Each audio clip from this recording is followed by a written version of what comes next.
तरक्की का रास्ता प्रभु वाल्मीकि जी और भगवान वाल्मीकि जी और बाबा साहब डॉक्टर B.R. अम्बेडकर जी के चरणों में नमन करते हुए मेरे समक्ष बैठे पिता समान बुजुर्गगण, नौजवान साथीगण और प्यारे बच्चों, मैं सबसे पहले तो आप सभी को बताना चाहता हूँ ये जो टीम आई है ये कोई राजनीतिक टीम नहीं है। बहुत सारे लोग जब कोई कार्यक्रम करते हैं तो उनके मन में एक शंका होती है कहीं किसी पार्टी के हक में और किसी पार्टी के विरोध में नहीं खड़े। मैं शपथ करना चाहता हूँ ये सभी समाज की क्रांतिकारी योद्धा आपके बीच है। आज गांव जो जा रहा है कि पावन धरा पर आप लोगों ने हम आमंत्रित किया, इसके लिए मैं गांव के सरपंच के प्रतिनिधित्व छोटे भाई नीरज चौहान जी और समस्त गांव वासियों का हृदय की गहराई से वंदन करता हूँ, अभिनंदन करता हूँ। हमारे साथ है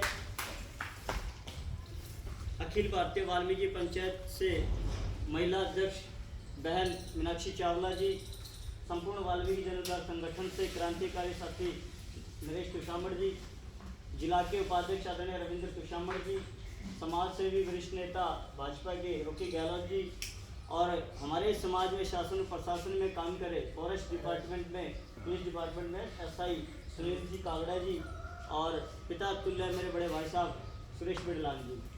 मैं आप सभी को एक चीज़ बताना चाहता हूँ, आप सभी बुद्धिजीवी व्यक्ति हैं कि बगैर रोए बच्चे को माँ भी दूध नहीं देती, सीधी सी बात। बगैर रोए तो बच्चे को माँ भी दूध नहीं देती। जब तक बस बच्चा 10-15 मिनट रोएगा नहीं, चिल्लाएगा नहीं, हाथ पैर नहीं करता तब माँ को चिल्ला के ये कहना पड़ता है इसको दूध दे दे। अंत में तो बच्चा शांत होता है। बात सरकारों की है, चाहे वो इस टाइम की सरकार हो या पिछली सरकार हो, हमारे लिए तो एक नागनाथ है और दूसरी सापनाथ है। मैं स्पष्ट रूप से बताना चाहता हूँ, चाहे वो कोई भी पार्टी है, क्योंकि अपना माँ बाप वो होता है जो हमें लाभ दे। अब जब किसी सरकार ने हमें लाभ नहीं दिया तो हमारी नहीं हो सकती। माननीय कुशामड़ साहब जी ने भी और बड़ी बहन मीनाक्षी चावला ने जी भी DSC के बारे में हमें सबसे पहले समझाने का प्रयास किया कि DSC है क्या। DSC डिप्राइव्ड शेड्यूल कास्ट, वंचित अनुसूचित जाति, जिसको हम हिंदी में बोलते हैं।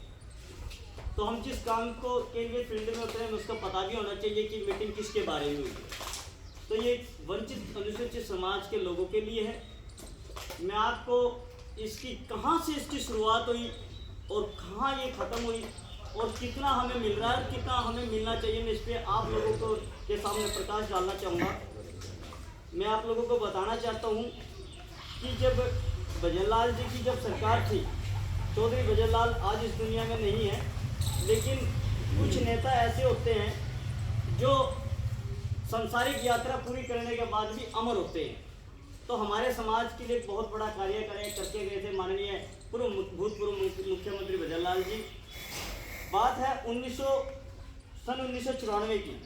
चौधरी भजनलाल जी ने जब हरियाणा के मुख्यमंत्री थे तब DSC की जनता के लीडर मुख्यमंत्री जी से मिले और उन्होंने बताया कि हमें आरक्षण का लाभ नहीं मिलता है, हमारे लिए कुछ भी करो। तो भजनलाल जी ने 1992 में इसको जानने की क्या सत्य है और क्या झूठ है कि ये जो आदमी मिलने आए हैं, जैसे हम आज से आपसे मिलने आए कि झूठ तो नहीं बोल रहे हैं। तो भजनलाल जी ने कमेटी का गठन किया। उस कमेटी का नाम था श्री गुरनाम सिंह आयोग कमेटी। श्री गुरनाम सिंह आयोग कमेटी जब गठित की गई तो उसने पूरे हरियाणा का एक भ्रमण किया, सरकारी आंकड़े हासिल किए कि ये जो DSC जो शेड्यूल A का जो जिसकी उन्होंने मांग की थी SCA कि ये इस SCA के जाति के क्योंकि जो कुछ लोग हैं ये कहीं झूठी तसल्ली लेकर हमारे पास तो नहीं आए हैं। तो आयोग जब कमेटी बनी तो आयोग कमेटी के जो सदस्य थे और जो अध्यक्ष थे उन्होंने एक कमेटी भजनलाल जी को प्रस्तुत की और उसमें क्या लिखा था कि 93.83% आरक्षण केवल एक जाति को मिलता है। अभी 5 जातियों की बात कर रहे थे, वो सिर्फ एक जाति को मिल रहा था। यानी कि जब 100 लोगों की भर्ती होती थी, 100 में से कम 97 आदमी एक विशेष जाति के लगते थे जिनको हम अपना बड़ा भाई मानते हैं उस जाति के। तो रह गए कितने? 3%। अब 3% में मान लीजिए 100 भर्तियाँ होंगी, 100 भर्ती में से 97 एक आदमी के लगे तो 37 आदमियों के तो 3 ही लगेंगे। तो उसमें से कौन कौन लगेगा? और ना खटीक का लग सकता ना वाल्मीकि का लगे तो खटीक रह गया, खटीक का लगे तो दानक रह गया, दानक को छोड़ दिया तो सासी रह गया, सासी को छोड़ देगा तो डेया रह गया। मतलब हमारे आदमी नहीं लग सकते थे। और मैं आप लोगों को एक चीज़ बताना चाहता हूँ, हरियाणा के अंदर 6,874 गाँव हैं। अगर सरकार एक जब डीएससी को पूर्ण रूप से लागू करेगी तो 6,874 गाँव में आंकड़ों के हिसाब से अगर हम भर्ती करते हैं तो प्रत्येक व्यक्ति को कम से कम हर गांव में 5 नौकरियां मिलेगी। क्या ये कम है या ठीक है? तो ऐसी लॉजिक बातें हमें ना बातों में फंसना नहीं है। नेता फंसाने के लिए आते हैं, वोट का आपको वोट का लालच देके या पैसे का, घर मकान का, बीपीएल कार्ड का बनाने का लालच देके। हम यहाँ कोई राजनीति नहीं कर रहे हैं, हम समाज की पीड़ा को लेकर, क्योंकि गढ़ी जजारा मेरा नानका है और मेरी माँ चौहान है। आप लोग चौहान हो, कोई ना कहीं वो चौहान का ब्लड मेरे अंदर भी है, तो हमें अपनी प्रस्तुति भी करनी है कि हम किस ब्लड से बिलोंग करते हैं।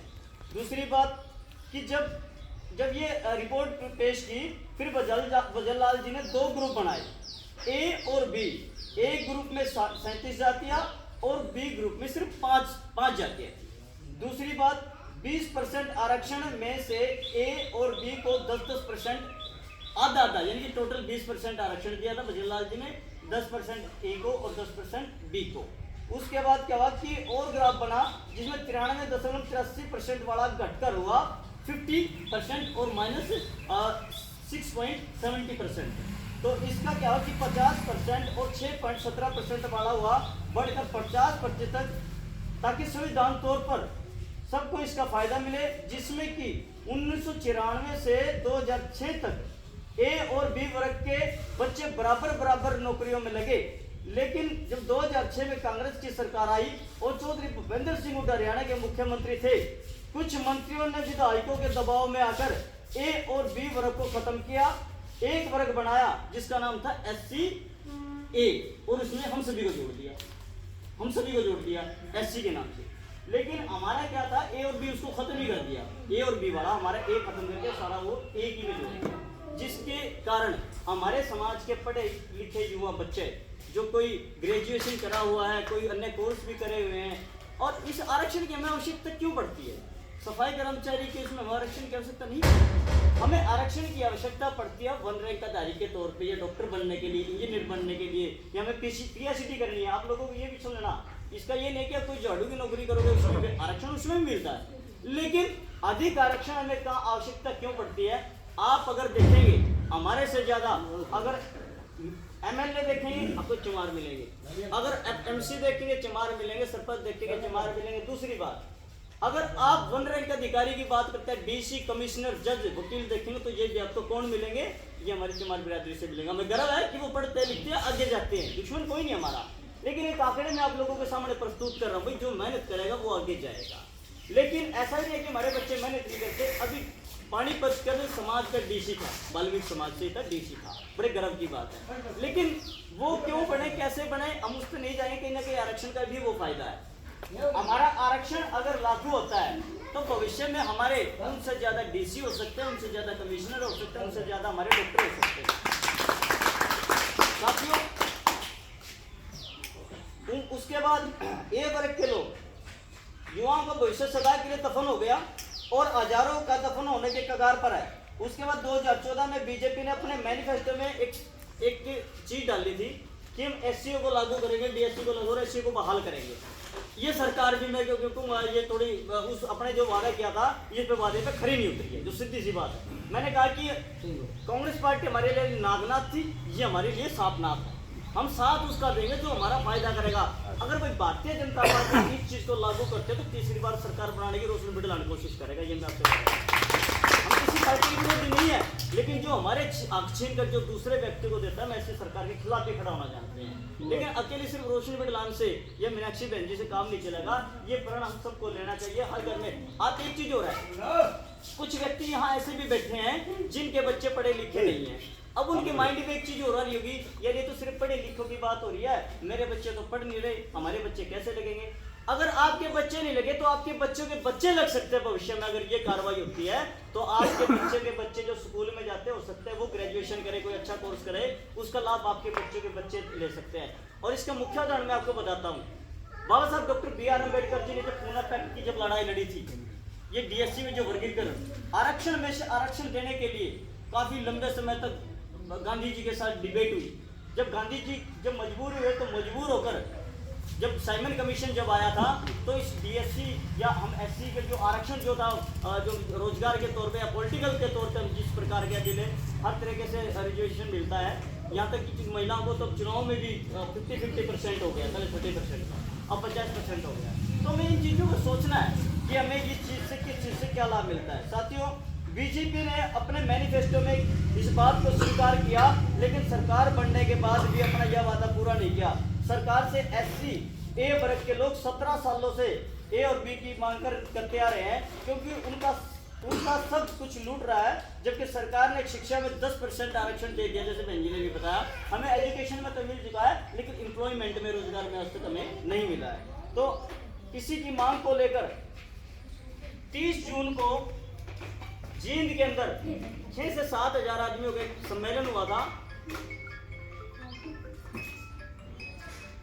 30 अप्रैल को एक सम्मेलन हुआ था जिसका नाम था अधिकार सम्मेलन। बाबा साहब doctor B are Ambedkar ji के 132वें जन्म दिवस पर वो अधिकार सम्मेलन मनाया गया था। इसमें हजारों की संख्या में लोग मौजूद थे और रामनिवास जी आपके गांव से ये भी मौजूद थे। आपके गांव के सरपंच कमलनाथ वो भी